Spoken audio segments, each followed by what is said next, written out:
చూడని ఇంత హాయిని మరిచిపోదు మనసు. ఒదిగి ఉండి నీ వాకిటిలో బదులు కోరి నే నిలుచున్నా.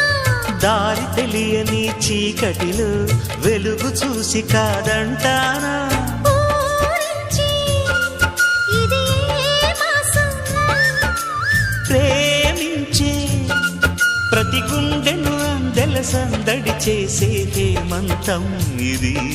మన సొంతం అయినది. కిలకిల నవ్వే కోయిల కోసం వచ్చింది మధుమాసం. మిలమిల